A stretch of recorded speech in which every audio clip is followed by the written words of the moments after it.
Warning. This podcast may contain spoilers from whatever TV show or movie is mentioned.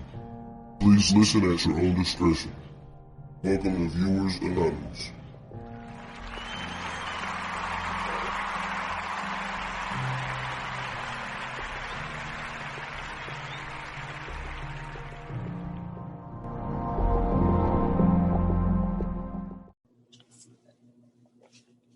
I am Scooter Bronson.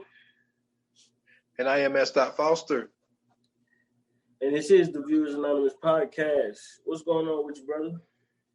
Man, just getting my ass whooped at work, but I'm here, man. Like I said, this was one of those episodes.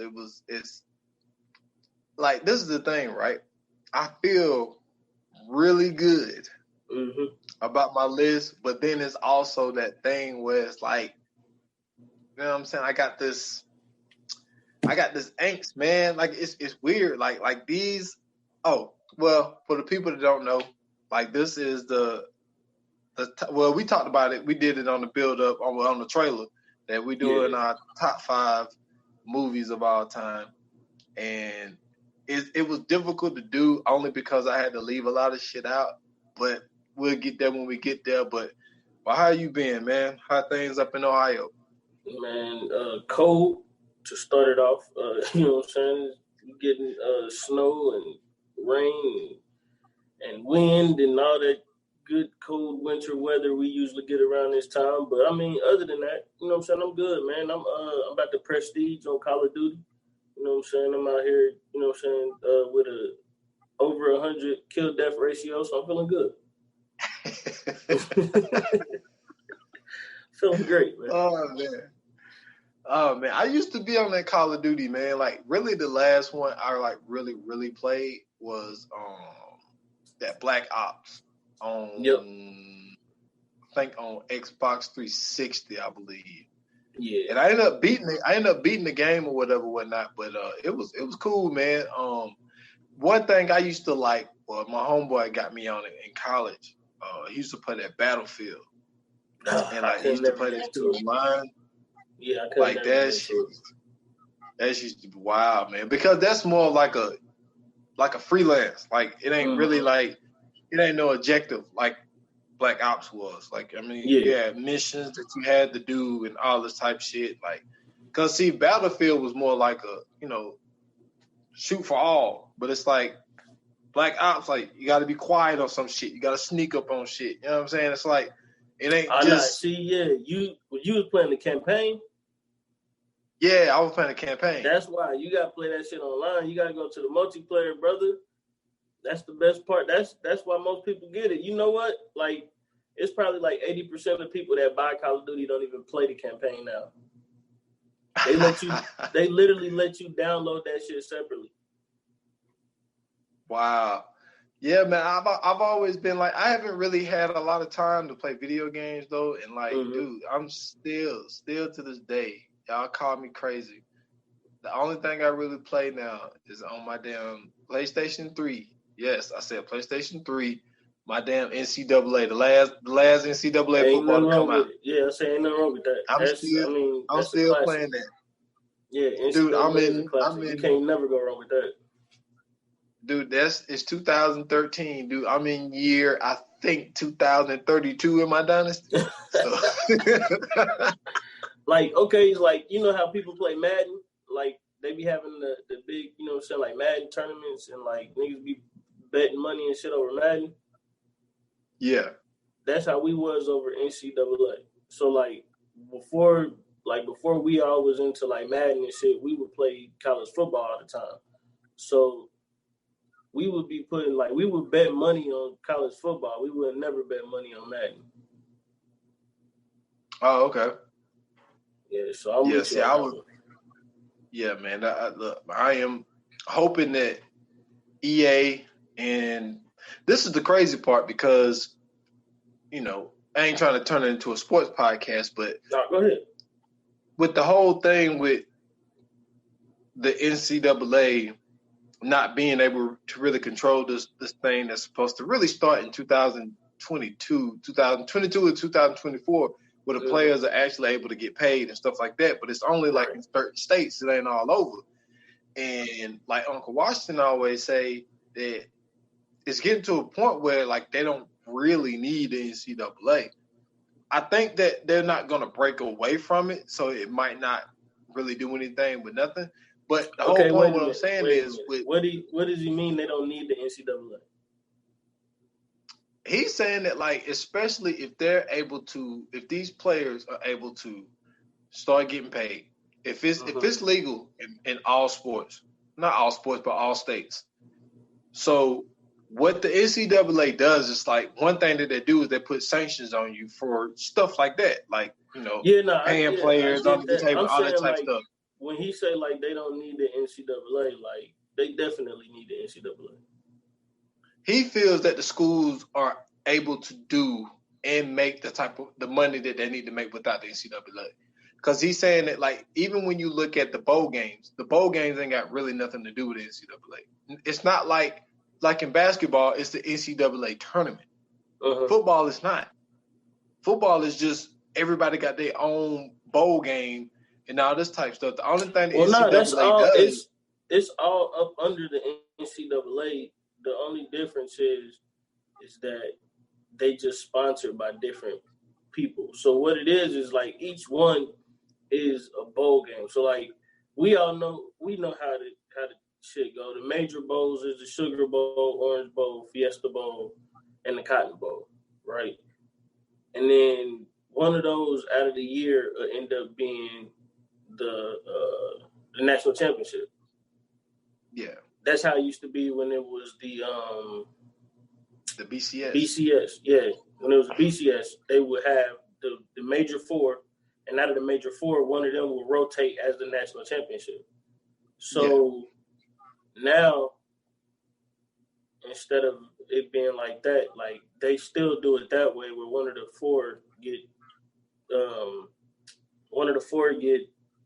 rotated, but it'll be like two of them will be the semi games, and then the last one will be the the national championship. So they all still consider like NCAA tournament games, but they just, instead of it being like how basketball is considered like the NCAA tournament, you can't really call it the NCAA anything because it ain't really a tournament. So you just say the NCAA national championship, or it's not even that. We just call it the national championship. We just take the NCAA out of everything. Yeah. Like, he just feels that they can survive without it, but I agree. I think that each of the Power Fives can be a subsidiary of that. Yeah, and like I told him, like, it'll really hurt the smaller conferences if they were to do that, because the smaller conferences wouldn't be able to leave it. But what I was saying was, like, the EA and the NCAA should be able to come up with some kind of agreement where the players can get paid for their likeness. Or at least whether the that's playing the players. Yeah, so it's like with that being done, they'll be able to bring the games back. Now, the only thing is they probably – I don't know. I think that they can make enough money if they want to do like those anniversary type of things where you have like Barry Sanders on that joint. You know what I'm saying? Like the game that I play now, it's the 20-year anniversary one. So it got like all the Heisman dudes on it, and like you could put the Heisman dudes back on their team and all types of shit like that. Like, I don't know if they can do that. Yeah, they can do that regardless. I think that they'll make the money anyway because like a lot of people have been asking for this game to come back. And then not only that, you got to think about it like this is a whole new lane for EA. You know what I'm saying? Like, because right now EA got it locked on the football shit. Mm-hmm. They got it 100% like can't nobody else make an NFL football game. So now if they turn around and they do that with college football, you know what I'm saying? That's another A+. Then they can bring back the My Player shit. They can bring back getting drafted into Madden. Like, they'll get their shit back if they do it like that. Oh yeah. So hopefully they can work that out, man. But yo, I want to go first because I want your number one to be last. Okay. Cool. That's because cool, this is the reason why. Because one thing that I realize that I do is I talk too fucking much. So I pretty much gave this list away. You know what I'm saying? But now I'm just really putting this shit in order and in sequence and all this type of shit here. So, man, I'm gonna jump into it, and I'm not gonna go in deep detail with this one because we already done a podcast on it. Right. So, man, my number 5, man, where I'm starting is, man, a 2010 film. You know what I'm saying? We done a appreciation episode on the dude who done this film. It's self-explanatory. Inception. Like I said before, like this movie is one of my favorite movies. I love the way it was shot. I love, you know what I'm saying, all the people that was involved with the film. And then, side note, so did you hear about, okay, I'm trying to think how I want to say this now. Did you hear about the news on Ellen/Elliot Page? So, I'm trying to think how I'm supposed to say it because I don't know if I'm supposed to go he now, but he put a statement out saying that they are considering themselves transgender, and going to be going off the name of Elliot Page now instead of Ellen Page. So, put out a statement, you know what I'm saying, about it. And then I seen that the Umbrella Academy had posted a joint saying that they wasn't going to recast. They was going to keep them as Vanya on the Umbrella Academy. So I don't know. That's, you know, it's a little wild. It's a little wild, but you know, I just say that because they was in that film. They did a great job in that film. Oh man, you know, I'm sitting here looking at the IMDb, dude. It's already changed. The name say Elliot Page. I just noticed that. Damn. So anyway, man, that's Inception, man, is my number 5. I'm not gonna go deep into it because we did a podcast on it before. If we got new listeners who haven't heard that episode, go back and check it out. It was a great episode. And we also did a appreciation episode on Christopher Nolan. So for my number 5, man, I got Inception. That's what's up, man. For my number 5, man, and I told you this is probably gonna be a shocker to most people, but growing up, I thought this movie was hilarious. This was probably one of the movies that I probably watched more than, I don't know, I ain't gonna say more than any other movie, but I watched this movie a fucking lot, and it's Tommy Boy, starring Chris Farley, Rob Lowe, David Spade, Brian Dennehy. It also had Bo Derek in it. I'm trying to think who else was in it. Dan Aykroyd was in it. Julie Warner. That's all I can think of right now. But Tommy Boy is about a young dude who his dad sold brake pads. His dad owned a brake pad shop in a little small town in Ohio, in Findlay, Ohio.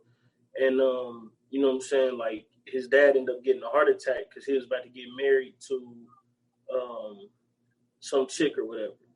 And basically what ended up happening was he ended up finding out that his mother, well, the lady that was about to marry his dad and her quote unquote son was basically boyfriend and girlfriend, and they were scamming his dad out the money. But Chris Farley plays the main character, but he's like the biggest screw up in the world. And David Spade plays his dad's assistant, and then they go on like this weird ass, wild ass adventure trying to get to this place called Zelensky's Auto Parts or whatever, so they can sell the brake pads to keep everybody in business because his dad's wife or whatever was about to sell the shop that they make the brake pads in. But it's just a great movie. It's funny as fuck, bro.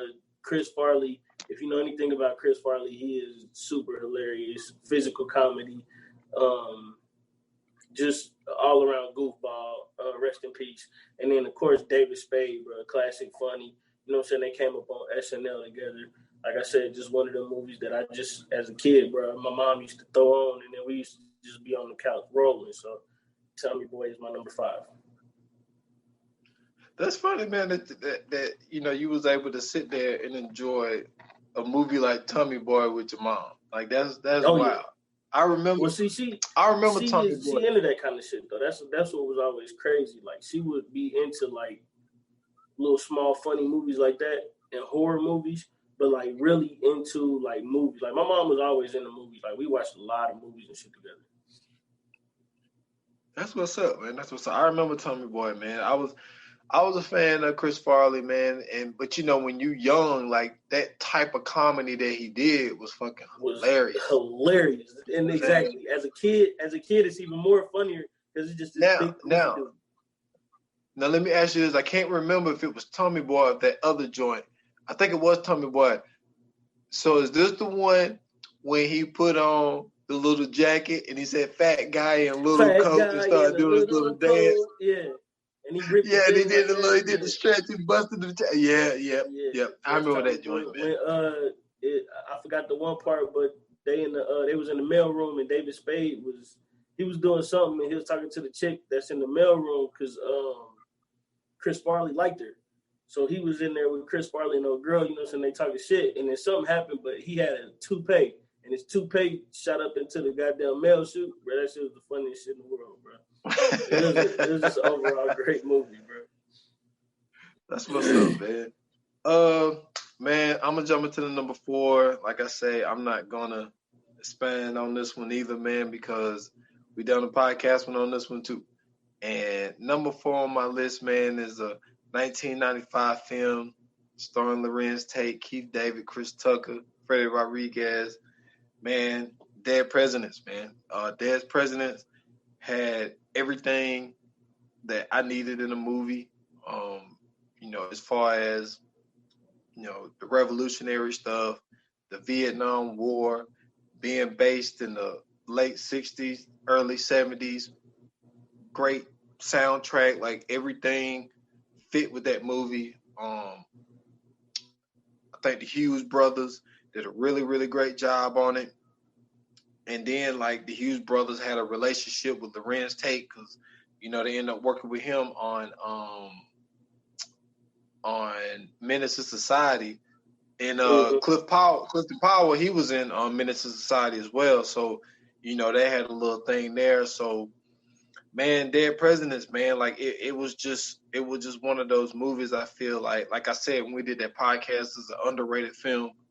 I feel like the impact of the movie is more impactful than I think it's more impactful like in the hood, and not even just the hood, but like it's way more impactful in the Black communities, and maybe even just people that. Maybe like some of these people don't have to be Black, but like maybe they just went and they was in the Vietnam War and they can relate to somebody dealing with what they dealt with over there and then coming home and not really having a lot of opportunities. And maybe they could relate to the film by even being a white guy. You know what I'm saying? And just like, like I had to deal with this. And I thought about robbing a bank because I just felt that I couldn't never get ahead. So I just felt like, man, this was a great movie, and that's why I got it number 4, man. Dead Presidents. Okay, starting off strong, man. My number 4 is a 2000 movie, Gladiator. You know what I'm saying? Starring Russell Crowe, Joaquin Phoenix. It had Demon Hunsu in it. It had Richard Harris in it. I'm trying to think, there's somebody else in here too. Tommy Flanagan. And I think that's it as far as the stars of the movie. But Gladiator was just one of those movies, man. Like my first time seeing it, I was, I'm huge on history. So everybody that know me know I fuck with history. So it was a chance to see. It was art. Well, to me, it was kind of one of those epic movies, and it was my first time really seeing them put Rome in the movie and made it Rome. You know what I'm saying? Like it wasn't like overdone or underdone. I mean, like it looked perfect the way it was. Like the story of Marcus Aurelius, the story of Maximus, the story of his son Lucius, Like all of that shit was just. It was a great movie, a great story. The battle between, you know what I'm saying, the son and the son, and you know what I'm saying, the general for the love of for the love of his own father. Even though, you know what I'm saying, like when they would battle, he would be out on the field, or Marcus Aurelius would be out on the field, and Lucius would just be sitting back, basically, you know what I'm saying, dictating everything. And you know what I'm saying, like at the end, it was the worst, probably one of the worst things to see in a movie. It made you really hate Joaquin Phoenix. And I think this is why I didn't like the Joker with Joaquin Phoenix in it, because I forgot I got like a real deep subconscious hate for Joaquin Phoenix because of this scene.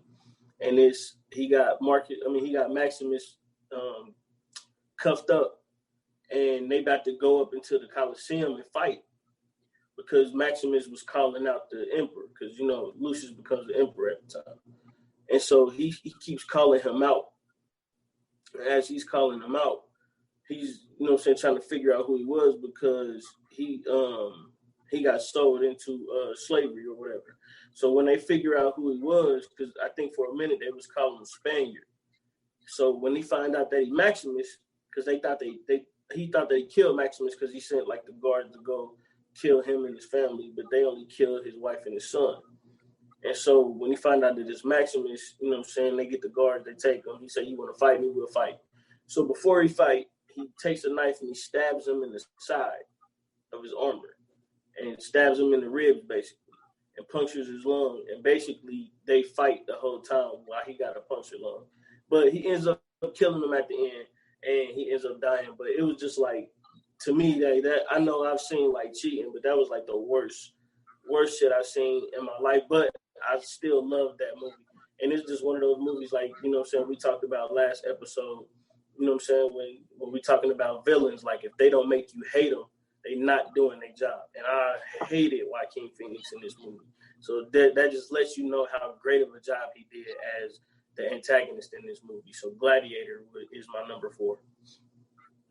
Okay, that's what's up. That's what's up, man. Like, hey, he got one of the most famous lines in the world in that movie. Are you not entertained?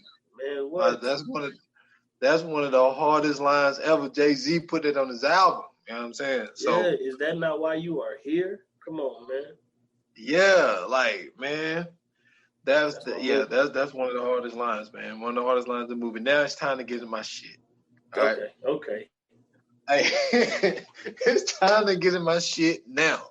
Man, I've been wanting to talk about this for a long time, man. This is obviously, if it's number 3 on my list, man, I feel like this is one of the greatest movies ever made. And it's like one of those type of movies where, you know, when I think about it, just it's not a movie that,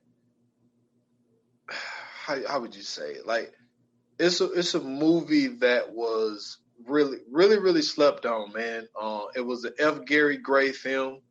You know, he's a guy that I feel like we don't speak on enough. I mean, I think that this is a guy that's deserving of an appreciation episode when you really think about it. He's one of those slept on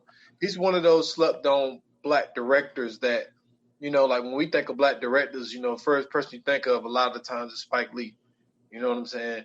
And then it's kind of like, you know, the Hughes brothers had that little run, you know, and then, you know, Ryan Coogler is the one that's taking over now, him and Ava DuVernay and stuff like that. And it's like F. Gary Gray kind of get stuck in the middle and we forget about him. But, man, this was a 1998 film starring Samuel L. Jackson, Kevin Spacey, and I'm talking about The Negotiator, man. Like, The Negotiator for me was just, man. Like, so basically, Samuel L. Jackson is Danny Roman, and so it started out with him basically, you know, doing his negotiation shit, and you could tell, like, everybody on the team is tight. Everybody got this great relationship. They ended up, you know, getting their first perpetrator or whatnot. And you could tell Danny takes his job real serious. And then they went and all celebrated at the bar, and his partner had actually met him at the bar, and they went and got in the car and got to talking because his partner was working on some shit on the side. Yeah. And he was saying that he was working on something, but he never told Danny what it was. And so then basically his partner ended up calling him again. It was like, yo, can you meet me here or whatnot? And then when he got there, somebody had already killed him. And when he got there, it was a whole thing to set Danny up, because while he went to go meet his partner and then found his partner with his head blown up, like, they got to looking at some shit, and then they went to his house and started finding these files and all this type of stuff. And they're saying that somebody stole money from some kind of police fund, some kind of pension thing. So they was trying to pin the murder of his partner on him, because they planted evidence in his house saying that he's the one that's been taking money from this fund. So he goes to, it didn't look good, and he know it didn't look good. Even though he know he didn't do it, it was one of them situations, if you let it go in the court hands, for number one, you're going to spend so much time in the jail, then you a cop, so it ain't going to be that pleasant for you. So he takes his shit into his own hands, and he goes to Internal Affairs, and he goes speak with Kneebomb, because he know Kneebomb got to know something. And so he pretty much has this hostage situation where he got, Kneebomb, and he has a few other hostages that was just in the building, and his whole team was the people that was really surrounded around. And so he knew that it was, anytime it's a hostage situation, you need a negotiator. So he couldn't trust nobody that worked at the precinct where he worked. So he decides to call up this dude, Chris Sabian, who works around the way, played by Kevin Spacey. And because he knew that Kevin Spacey was, like, he met him before, but then at the same time, he's like, you don't know me that well, and I don't know you. And they even said that on the phone. He was like, sometimes your best chance can be with, somebody that you don't know. Mm-hmm. So he's trying to prove his innocence the whole time. And Chris Sabian is the one that's doing the negotiating, because he knew that it had to be some people to set him up, and it had to be people that he knew. And then Kneebomb ended up getting killed, all this type stuff. And then they got really close to the truth. And when they got close to the truth, because the dudes that he worked with, I think it was 4 or 5 dudes, and it was the lieutenant guy. And so they ended up trying to do a full breach on him. He was able to get out, and then Chris Sabian was able to take him to his house. Well, took him to Kneebomb's house, because one of the hostages was his Kneebomb's assistant, and she said that he did a lot of work at home, so he was able to go to his house, and him and Chris Sabian did this whole little fake thing, and they got Frost, the lieutenant guy, to admit that he called out, he was so damn dumb, he called out all the dudes that are involved in the damn shit. He called all their names out. And then Chris Sabian act like he's doing the deal with him, but the whole time, because he had ended up shooting Samuel Jackson, whatever, and was like, look, I got dirt on my hands, you got dirt in your hands, let's do this deal. He was like, give me 10% of what you don't have, all this type shit. But the whole time, Danny Roman is holding the walkie-talkie on, so all the cops outside heard the whole little shit. He didn't have to go to jail for killing his partner. Dude, that movie, I just summed it up in a nutshell, but dude, that is one of, like, obviously, if I got it at number 3, man, this film was greatly done, great acting, and that's my number 3, man, The Negotiator. Damn, man, you know what? I only seen bits and pieces of that movie, man, but I'm going back to watch that one. I gotta go check that one out. I remember the ending. I don't even remember the beginning. I think I caught it when it was on TBS or some shit like that. But I remember the ending though. Oh man, you gotta watch the regular. You gotta watch the regular version, man. Like the regular version, man. I don't know, man. Sometimes when it's on TBS or TNT, man, it'd be fire. I don't know, man, because like a lot of times they be cutting a lot of stuff out, and then and then I'm kind of like, I'm sorry, man, like I can't listen to clean CDs, and it's kind of what it's like. It's kind of like, like I was looking at Horrible Bosses last night, 2 nights ago. Man. No, it was 2 nights ago, dude. It makes it funny because you know what's said, and like they was talking to, oh my god. So you know how Jamie Foxx is motherfucker Jones? Yeah. It's like Mother Lover Jones. Horrible. It is horrible, but it's funny at the same time. Because it's like, come on, Mother Lover. I was like, man, that's stupid. But yeah, I mean, I can watch it. Speaking of horrible bosses, Charlie Day, bro, he don't get enough shine as a comedic actor. Dude is fucking hilarious. He is amazing. He was amazing in Horrible Bosses, and he's amazing in Always Sunny in Philadelphia. Dude, like, yeah, he was funny, man. Like, I was watching Horrible Bosses too, man. I just forgot how funny that shit was. Like, it was so funny when my man what's my man name in damn Jason Bateman, when he had went and he had smashed the old girl in the closet. Yeah, and he came out. No, not in the closet. When he had got her at her job. After the meeting, after the sex edition meeting. Yo, boy, it was so funny. He came out to the car and he had a smile on his face. And it was so funny. And that was like, man, did you fall in love with her? That shit was hilarious. No, the funny shit is everybody fucked her but Charlie Day's character. Yeah, everybody did for him. And she was the one that was going after him the whole time. Yeah, she wanted him, but she was fucking all his friends. That shit was wild, man. Man, my number 3, man, is to me is a classic. I spoke about this I don't know how many times. My mom, my first time ever seeing it, my mom took me to the library, grabbed the VHS. She said, tonight we're gonna have movie night. She got some popcorn, and we sat and watched this movie, and I fell in love with it. It came out in 1978. It is the adaptation of The Wiz. It is a remake. I mean, it's The Wizard of Oz, I'm sorry. It's the remake of The Wizard of Oz, but it's called The Wiz. Came out in 1978, all-star cast. Diana Ross, Michael Jackson, Nipsey Russell, Ted Ross, Mabel King, Teresa Merritt, Lena Horne, Richard Pryor, and of course, most people know him as Buffalo Butt, but his real name is Johnny Brown. He was even in the movie. So Bookman from Good Times was even in the movie. You feel me? Man, what more can I say? It is The Wizard of Oz served with a side of greens, cornbread, candy yams, sweet potato pie, mashed potatoes and gravy, just all that good Southern soul, all that good soul that, we put in the all kind of art, man. My first time watching The Wizard of Oz, I fell asleep. The original Wizard of Oz, I fell asleep. It was horrible. It was boring. When it first come on and be in black and white and shit, and you be like, man, what the fuck is this?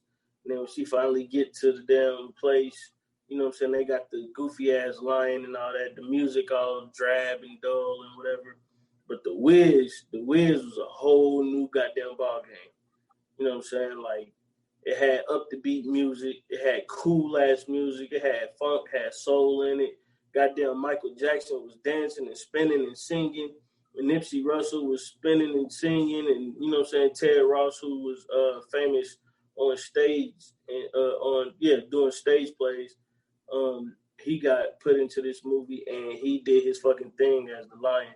One of my favorite scenes is when they first when they first meet the lion, they go like to this library, right?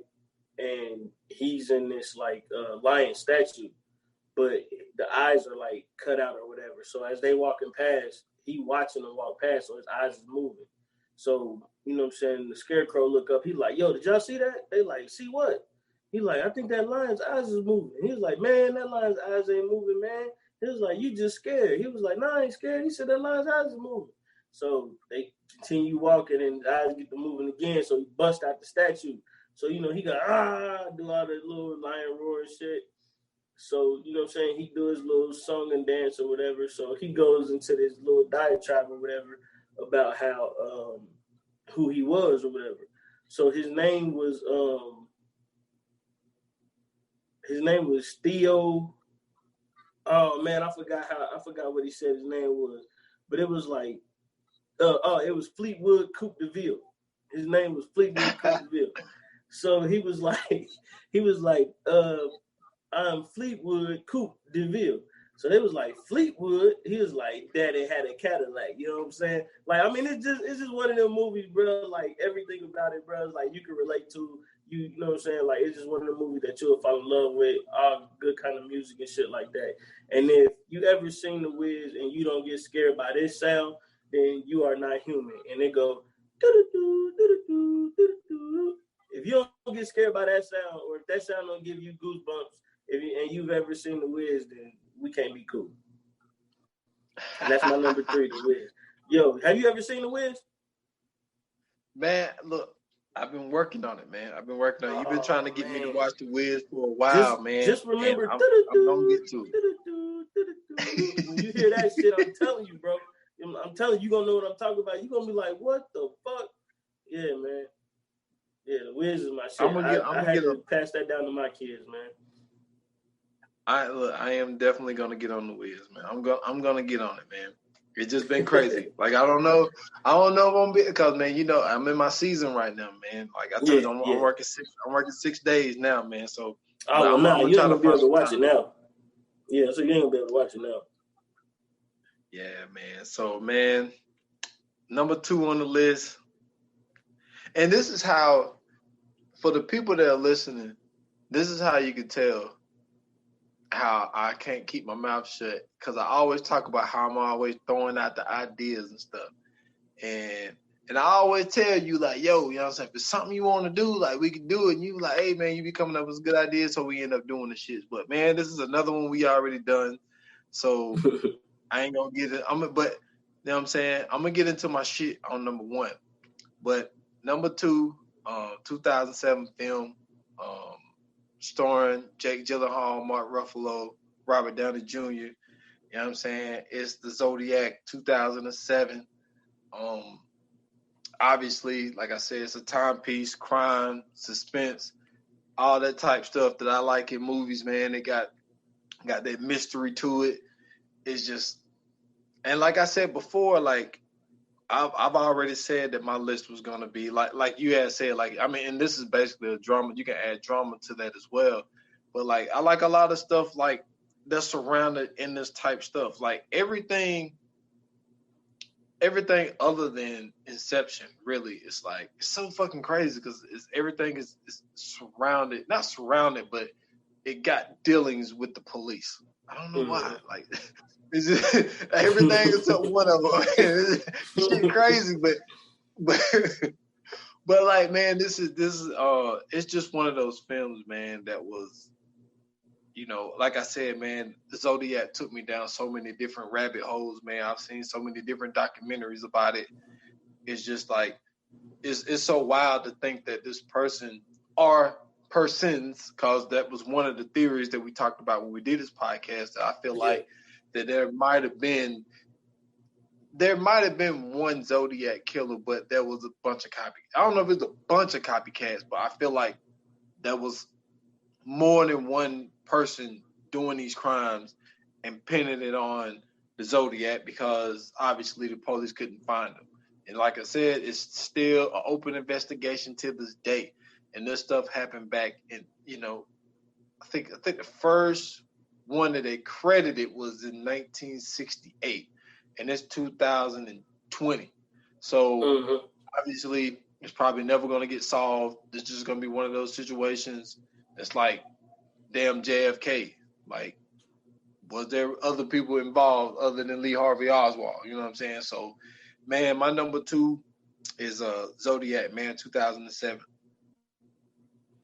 Man, All right, man. For my number 2, man, it's a comedy drama, but it's about, you know what I'm saying, it's about 1930s crime. It came out in 1989, written and directed by Eddie Murphy. It's Harlem Nights, man. You know what I'm saying? Once again, another all-star cast, man. Eddie Murphy, Richard Pryor, Red Fox, Danny Aiello, Della Reese, Berlinda Tolbert. She was in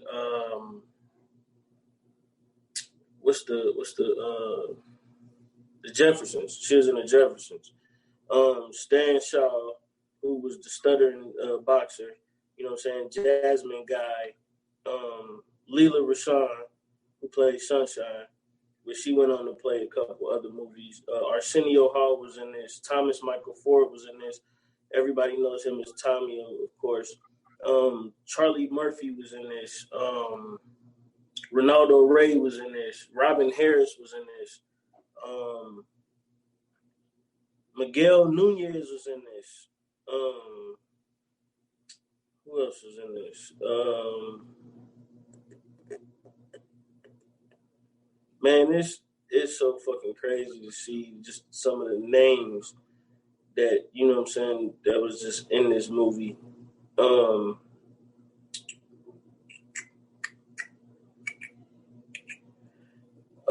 Man.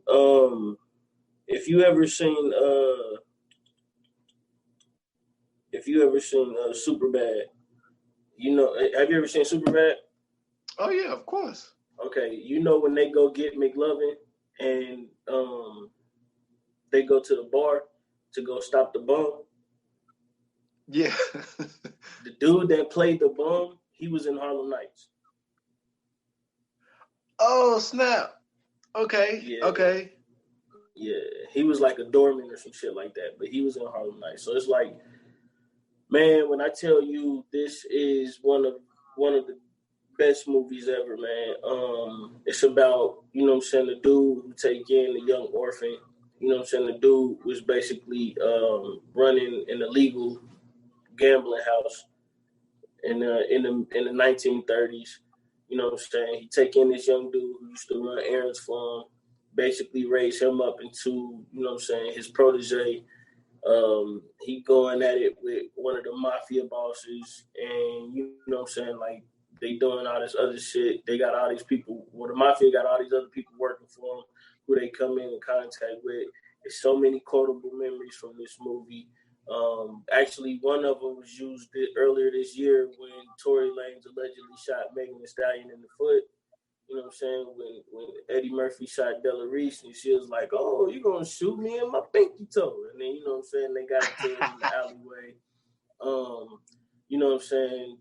From Della Reese talking about her hoes coming down the stairs, talking about, I'm an honest hoe and all my hoes is honest. When they brought out Sunshine, she said, "Throw it in the air, pussy turned into sunshine." You know what I'm saying? When the cop, you know what I'm saying, called his wife, "Put your mom on the phone." "Yeah, honey, it's me. I'm never coming home again." You know what I'm saying? Trying to think. When Arsenio Hall was chasing after Eddie Murphy because they killed Thomas Michael Ford in the movie, and he was like, "I'm gonna kill you quick." He was crying the whole time, like, "I'm gonna kill you quick." And then every time they get done shooting, dude pull out a little 38 and he shoot that motherfucker.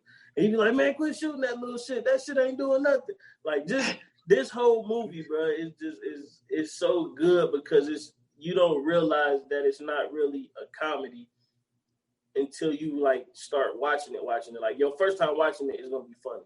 But the more you watch it, you realize that it's really not even a comedy. It's more so a drama. It just happened to be played by comedians, which makes it funny.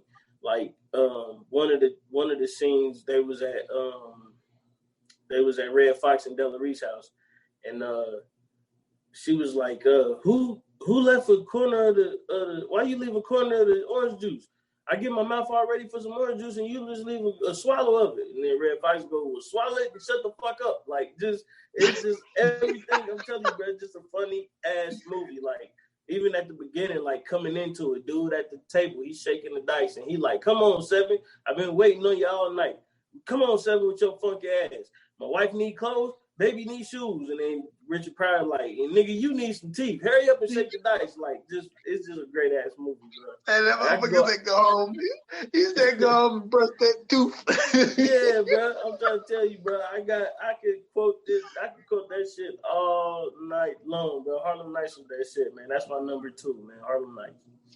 Well, if it means anything to you, man, if we were doing comedies, that's definitely in my top 5. Oh, yeah, like for sure. That's one of the, like I said on the last pod, man, like I don't know why I do this. I just got this weird unorthodox brain where it's like I don't put comedies and it's like it's really comedy and horror movies.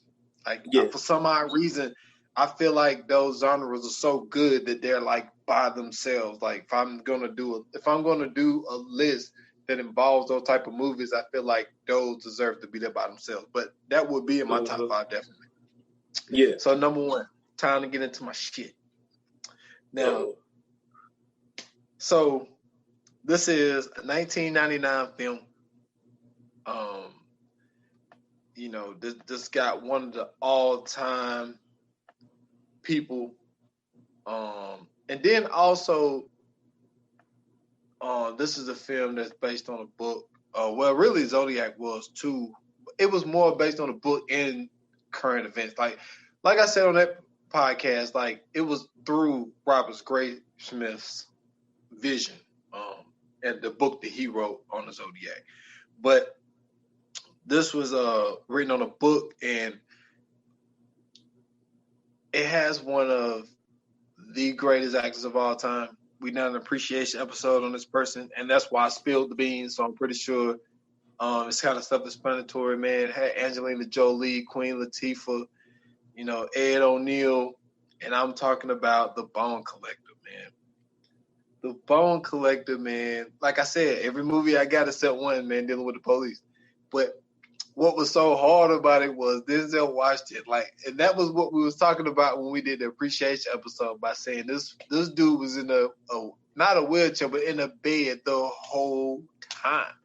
If you able to be in a bed throughout the whole film and make everything interesting like the way that he did, crazy. So basically, he was he worked in as a what do you call them people? Like, I don't know if they're necessarily forensics. It's he would do like the crime scene. He would do the sweep to make sure there wasn't any evidence left behind and all that type of stuff. And so he was doing that, and some kind of metal thing, like he had to creep into like this small area, and then some metal thing fell down and crushed his spine, so he was stuck in his bed, and he would have these seizures and stuff. So basically that's what ended up happening with him. But so Amelia, played by Angelina Jolie, she was called, a call came in saying that there was a hand or something sticking out of the ground. So she goes, she's just a regular foot cop. She sees the hand, and then she looks over on the train track, and she sees that there's some stuff in the train track. So she looked down, and it's basically like all this little stuff. So she ended up stopping the train. And that caught a lot of people's attention, because if that train would have came through, it would have ruined the evidence. And so that caught Lincoln Rhymes' eye, as in Denzel Washington. So they get to looking at all the stuff, and then so he brings her in, and so they do like they bring in this whole investigation thing into his house. And so, but see, because his brain is still able to do the things that he was doing. So they was using her, and then come to find out the stuff that was on the train, it was a clue to the next body. And the whole game was, and it was this guy named Richard Thompson, and he was the guy that was doing all of this stuff. And what I loved about The Bone Collector the most was I used to love when he would get into his shit where he would get to talking about how like, okay, for instance, right, they was talking about the sand that they found on the train tracks. And so they got the microscopic thing to be able to zero in. Then it was like, it kind of looked like crystals and all this type stuff. And he was like, oyster shells maybe. And it was like, yeah, maybe it could be oyster shells. And then he'll get to talking about, like, back in the 1920s, there was, they buried these bodies in this, what they thought was sand, and it ended up being oyster shells and all this type of stuff. And like, so he's like doing all of this stuff in his brain, and it's showing like all these old pictures and these flashbacks and shit like that. Like that shit, like, had me like drawed in. Like, I got this fascination with like history and seeing like old pictures and stuff like that. So like a lot of that stuff really like, really like got me like hype. And so then they figured out like, so what this dude would do, he would give you a certain amount of time to do the, to stop, because you could stop the next killing. And what ended up happening was, so Amelia, she ended up going to the crime scenes, all this type of stuff. She'll find the new evidence. And the whole thing was to stop the next person from dying. And then come to find out, because he was leaving these little tiny little pieces. And then once they got to their third piece, they was able to figure out there was this logo. And the logo was a logo to a book. And then it ended up, Amelia ended up going to a library and then found the book. And the book was called The Bone Collector. And so this dude was taking this book and doing it in real life. And then come to find out, the whole reason that he was doing this to Lincoln Rhyme, he was like, dude, I've been doing this for years. And y'all just had no idea. He was like, I've been doing this to get your attention. And the dude ended up being his damn doctor. Richard Thompson was his doctor. Mm-hmm. And he was the guy the whole time that was doing all of this stuff. And then what it ended up being, he had got him arrested for something that he felt that he didn't do. He ended up getting prison. He went to prison and got out. And he was violated while he was in prison. So his whole objective was to basically outsmart Lincoln Rhyme and eventually kill him in the end. So, dude, it's a lot more stuff to go along with it, but like I feel like The Bone Collector obviously is one of the greatest films that was ever put together. Like, the thing about the cast, like, it's a lot of people that you would, especially like in the 90s, like these people were in a lot of films in the 90s and stuff. So, and then like I said, Ed O'Harris, everybody loved, not Ed O'Harris, Ed O'Neill, everybody loved him, but even when you see him, man, he's Ed Bundy does, man. It's like I don't care what he Al Bundy, bro. Oh, Al Bundy, he's always Al Bundy. Even when he in Modern Family, bro, he just an old Al Bundy, bro. Yeah, man, it's like he that's just one of those things. Like he's never gonna escape that, man. But yeah, man, I got the 1999 film, man, The Bone Collector, man. I love that movie, man. That's what's up, man. Well, you know what I'm saying? It's no secret of what my number one is, man. I done said it I don't know how many times on this show, man. Came out, you know what I'm saying, the year I was born, 1988. It's Coming to America, man. Another one that's written and directed by Eddie Murphy. Great movie. You know what I'm saying? A great cast. Eddie Murphy, Garcelle Bouvier, I think that's how you pronounce your last name. James Earl Jones, Matt Sinclair, Arsenio Hall, John Amos, Eric LaSalle, Samuel L. Jackson, Louis Anderson,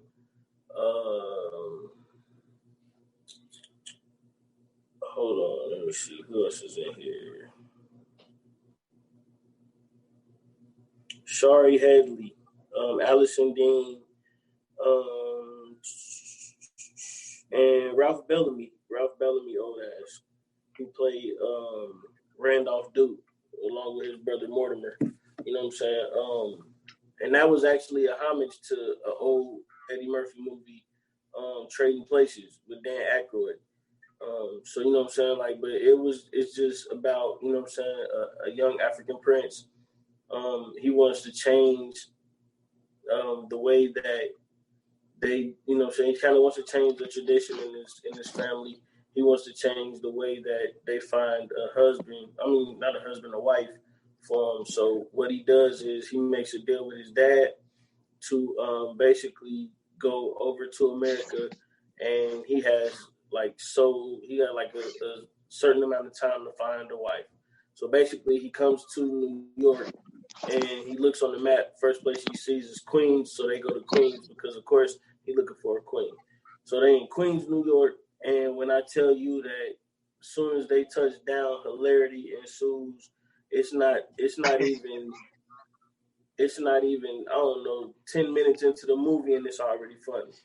Dude come up, hey man, you know what I'm saying? I got these watches, man. I got these gold blow dries. Check it out. He was like, hey man, that's our stuff. This motherfucker take off in hard bottoms in the snow, man, with stolen goods. You know what I'm saying? Like it's just a great movie overall. And what a lot of people don't know is there is this adult film star named Midori. She is also in the movie. She was one of those like top stars in the adult film star in the 90s. She was in the tub. The royal penis is clean, Your Highness. That was her. So, you know what I'm saying? We got everything from Sex with Chocolate. We got everything, you know what I'm saying? One of the greatest bands in Jackson Heights. You know what I'm saying? One of the greatest bands that ever played in Jackson Heights. You know what I'm saying? With the great Randy Watson. You know what I'm saying? We got one of the greatest barbershops in Queens. You know what I'm saying? Like, it's just, bro, listen. We got the owner of Soul Glow, the creator of Soul Glow. You know what I'm saying?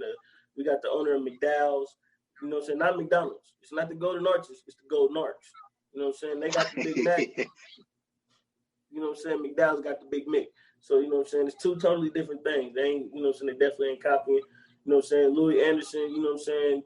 This week is the, you know what I'm saying? This week I'm up in Flores, you know what I'm saying? Next week is the fries, you know what I'm saying? So, man, I'm trying not to get into it because I'm telling you, bro, I'm going to be quoting this goddamn movie. This is another one, bro. I'm just going to be quoting all night. It's just one of them movies, bro, that's just fucking hilarious, bro. From the time where, you know what I'm saying, Ohu was singing Queen to Be.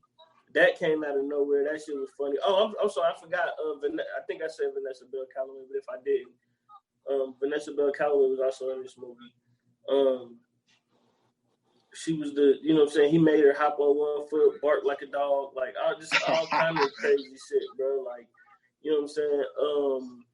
When they was on the train and he was going to find Lisa, and then he was like, Lisa, don't leave. And then she left out the train, and the old lady looked up like, I'll be your princess. Like, that shit was funny. When that nigga John Amos answered the door and Lisa came home, he was like, baby, when I tell you the boy has got his own money, that shit was funny as fuck. When him and James Earl Jones got into it at the house, he was like, my son doesn't marry a common girl. He was like, hey, Jack, who you calling common? Or some shit like that. Like, man, that shit was good. Motherfucking, when Samuel L. Jackson bust in, he was about to rob McDowell's, man. That shit was good.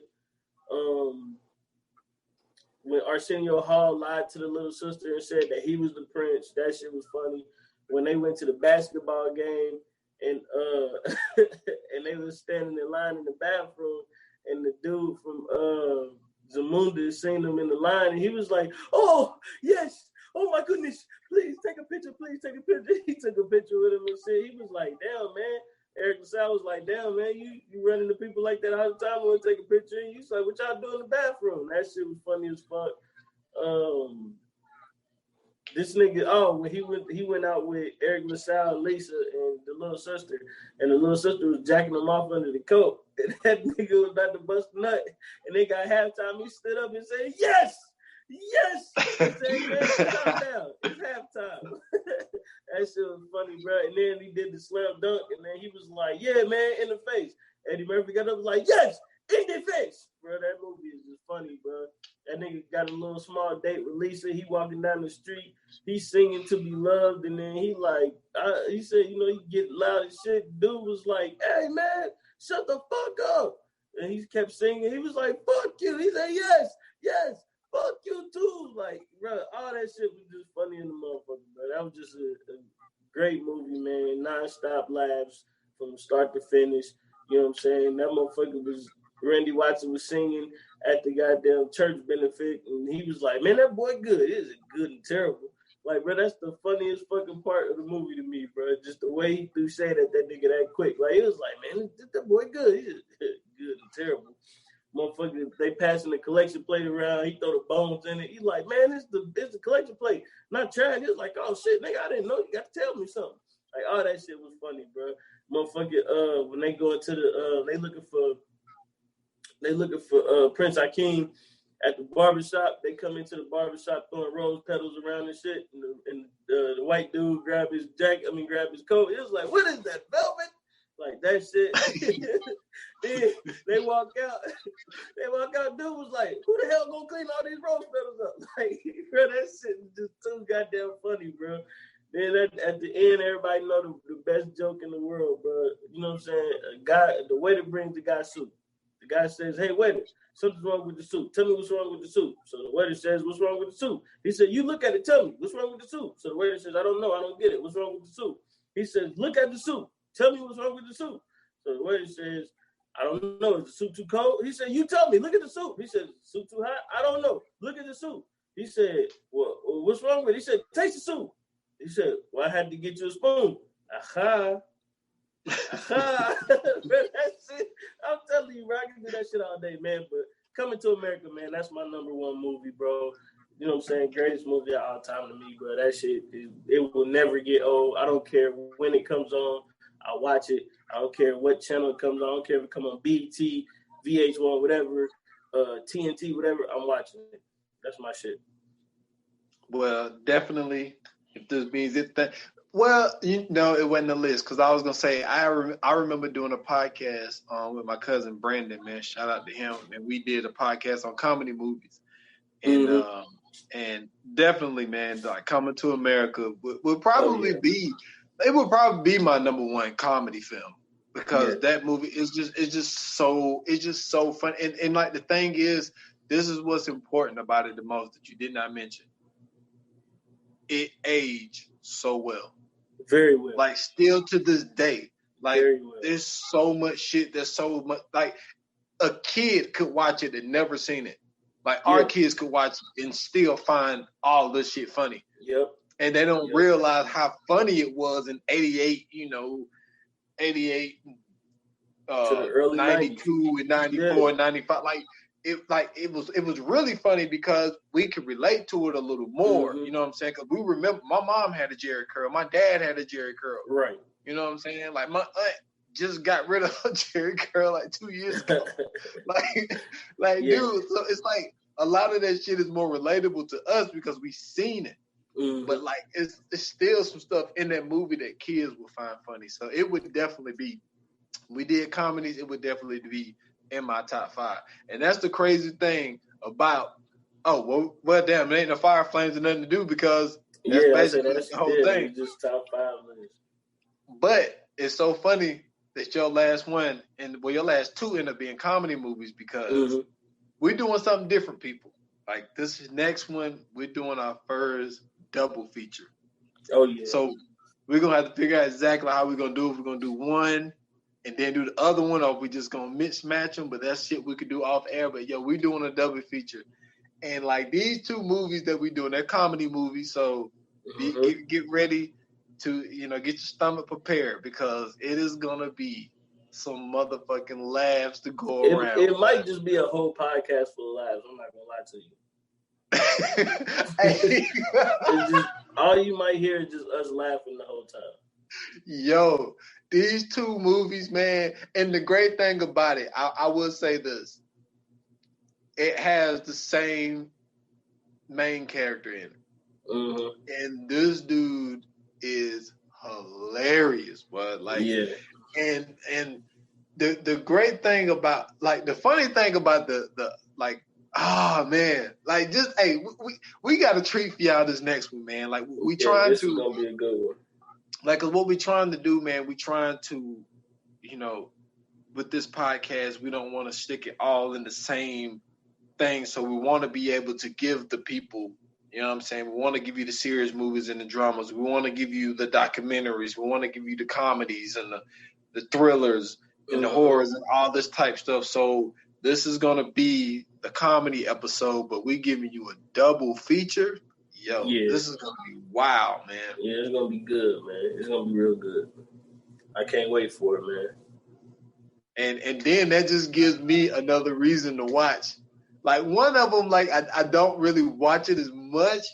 I think you know which one I'm talking about. I know exactly. And that just gives me an opportunity to watch it. Yeah. Because that shit is crazy. Yo, it's one scene in that movie, bro, that every time that scene hit, I died laughing.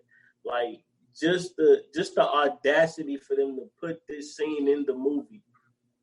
Like that shit makes me cry laughing. I know what you're talking about. That shit makes me cry laughing all the time, bro. Okay. Like, This one always funny to me. This won't give it away. Does it got anything to do with shit? Yes. That's what I said. You know exactly what I'm talking about, bro. When I say that, because if you initially think about it, right, that's everybody's fear when they do that. Like that was my fear. Like when I was young, like that was always my fear. Like when you know what I'm saying, when that question came up, I was like, nah, like you know what I'm saying? But just to see that on the screen, I was like, oh wow, okay, that's what they doing on here. So yeah. That shit is nuts. Oh, that's gonna be so funny. I'm ready to do this shit, but I gotta watch it again though because I don't watch that one as much. You know what I'm saying? Like the other one's my shit now. Like, but I like both of them now. I think the other one is a little bit more funny. Now the other one, I'm gonna tell everybody this. The other one ended up getting the spinoff movie. Yes, it did. And they both were great. Yeah, I liked it. I liked it. The spinoff. The only thing, I mean, I get it because some of the characters didn't come back, but then at the same time, when you grown, you're not always around those people like that. You know what I'm saying? So I could see how those people, but they wanted to zero in on those people this time because they was in that one, but they wasn't the main people. You know what I'm saying? I'm gonna tell you what though. The one movie the other movie we talked about, that shit made me laugh in the one part where they was doing the fantasy draft. Oh my God, that's my favorite. Hey, bro, you talking about comedy? She stone cold thought she had that motherfucker busted. Do you hear me? Yo, that might have gave it away. No, it did not. I'm sorry, bro. I'm gonna stop. I'm gonna stop. But that shit, you talking about funny? That's the funniest part ever, If you ever been there in your life, like if you ever had one of them moments in your life and seen that, like that was one of them joints. Was like that's what she get. That's what her ass get. Like man, that shit was comedy, bro. Man, so yeah, y'all stay tuned, man. Yes, y'all stay tuned, man. We got a good one coming for you. Like he said, man, it's a double feature. So you know what I'm saying. You get the 2-for-1 price of admission is you know what I'm saying always free when you listening to the Viewers Anonymous podcast. Man, you know what I'm saying. I think that we did pretty good with this list, man. Recap. We had some interesting picks, man. I go ahead and go. For my number 5, I had Tommy Boy. My number 4 was Gladiator. Number 3, I had The Wiz. Number 2, I had Harlem Nights. And number 1, I had Coming to America. Okay. And I had at number 5, I had Inception. At number 4, I had Dead Presidents. At number 3, I had The Negotiator. At 2, I had Zodiac. And 1, I had The Bone Collector. I'm sorry that 3 of my movies were movies we already done. So hey man, but that just is a testament to how great those movies are, though. Yeah, man. So you know, and then I took the different approach, man. But the crazy thing about it, like for man, that's a whole nother thing. But like, I love comedy movies and stuff, but it's just like I say, I love that genre so much, man. I like to separate that and horror because, I mean, like you said, like fucking Coming to America, Harlem Nights, those are Man, listen, like I don't, cause like for me, I don't even consider Harlem Nights. Like I said, I don't consider Harlem Nights a comedy. I consider Harlem Nights a drama. Like but once again, if you go back and watch that shit, like there's funny parts in the movie, but if you pay attention to the story, like it's really not a funny movie. You know what I'm saying? Like it's really a drama. You know what I'm saying? Like an intense crime drama movie. Like you know what I'm saying? You gotta think about it how. You know what I'm saying? They got the mob after them. They got the police after them. You know what I'm saying? The detective always coming to Sugar and, you know what I'm saying, bugging him about, you know what I'm saying, the shit that's going on. So, you know what I'm saying? And then the detective is also working for the fat man. So it's like, yeah, man, it's just, for me, it's just, I never looked at it as, like, even my first time seeing it, like I said, I laughed at it, but I never seen it as a comedy. Like, to me, it was never set up as a comedy. It always seemed like it was set up to be like a dramatic, you know what I'm saying, crime, or, you know what I'm saying, like a dramatic crime story. But, yeah, man, you know, dude, we got some good movies on this list, man. Hey, but this is the thing, though. Like, listen to your childhood and listen to my childhood. Like, I'm into goddamn Bone Collector, Negotiator, and Dead Presidents, and Juice and shit, and all the fucking Jasons and Halloween movies and Candyman and shit. Like, now listen, I was on all that too. I just so happened to veer more towards comedy because, like, I'm one of them people who just, I love to laugh. I don't give a fuck about nothing else. I love to laugh. If we can laugh, like, if we can sit back, kick it, and laugh all night, we always gonna be cool. So for me, like, you know what I'm saying, like when my cousins was watching, you know what I'm saying, like when my cousins was watching, like, you know, Michael Jackson Moonwalker, Moonraker, whatever the fuck that shit was called.